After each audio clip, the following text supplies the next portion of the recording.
Écoutez, les informations sont de plus en plus difficiles à glaner et faire sortir de Birmanie puisqu'il y a un blackout presque généralisé de l'internet et même des systèmes de téléphonie mobile sur ordre de la junte militaire depuis quelques jours et qui s'aggrave et qui s'accroît, et notamment dans les zones où il y a une répression brutale, c'est-à-dire le nord, le nord-ouest et le centre de la Birmanie. Donc très peu d'images, peu d'informations, mais la répression continue. Et si on devait aussi extraordinaire que ça puisse paraître, résumer le sentiment des manifestants pacifiques de ce grand mouvement de désobéissance civile qui rentre dans son 70e jour aujourd'hui, eh bien c'est sans doute la résilience, le sens de l'engagement, du sacrifice, et puis aussi, il faut le dire, la compréhension qu'il faut sans doute ne compter que sur soi-même. Mais donc après un certain nombre de massacres, on l'a dit, plus de 700 morts, 3000 arrestations, des avocats, des députés,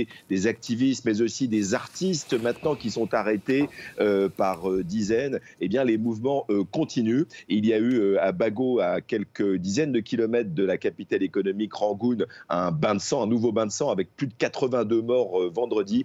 Et pourtant, samedi matin, et pourtant, dimanche matin encore, eh bien, les manifestations pacifiques reprennent. Il y a même des femmes seules à Rangoon qui mènent ce combat pro-démocratique, au risque d'être arrêtées ou tuées. Donc cette formidable poussée pro-démocratique ne cesse pas en dépit de cette formidable répression, cette brutalité qui pour l'instant reste, il est vrai, sans beaucoup de réactions, notamment à l'international, puisque la Chine et la Russie, on le sait, protègent évidemment leur allié birman. Cyril, des pertes sont également signalées du côté des policiers, des militaires, des opposants au coup d'État commenceraient à riposter par des armes létales. Des miliciens promettaient une insurrection, on y est ?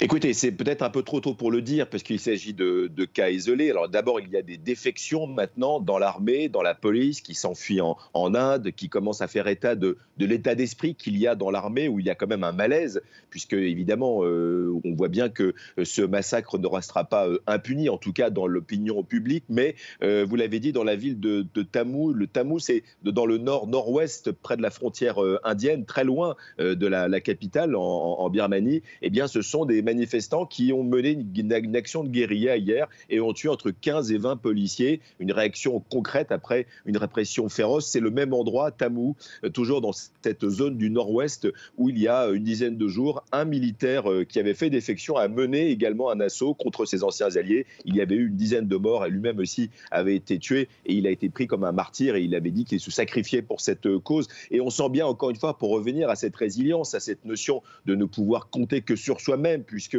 évidemment la communauté internationale est très très lente et ce pic de déclaration ne fait pas beaucoup plus pour l'instant. Il est vrai, quand on a des interlocuteurs en Birmanie, une forme de radicalisation en disant nous allons nous sacrifier, mais c'est nous qui tenons au bout de notre action et pourquoi pas de notre fusil, eh bien notre liberté. Nous, Birmans, allons mourir pour cette liberté. J'ajoute que les insurrections ethniques qui, elles, sont armées, c'est un tiers de la population birmane, il y en a un peu partout. Il y en a une quinzaine très armée au nord-ouest, à l'est, sur la frontière thaïlandaise ou sur la frontière chinoise, eh bien, commencent à se coaliser pour prendre fait et cause pour le mouvement des obéissances civiles. D'ailleurs, on a vu pour preuve qu'il y a eu des combats dans la rébellion Kachin hier, qui ont attaqué les avant-postes de l'armée birmane, et surtout l'armée birmane qui commence à bombarder ces insurrections ethniques préventivement pour empêcher tout assaut contre elles. Donc il se passe peut-être quelque chose, c'est encore trop tôt pour le dire, mais il y a un sentiment de sacrifice qui donne une idée vraiment profonde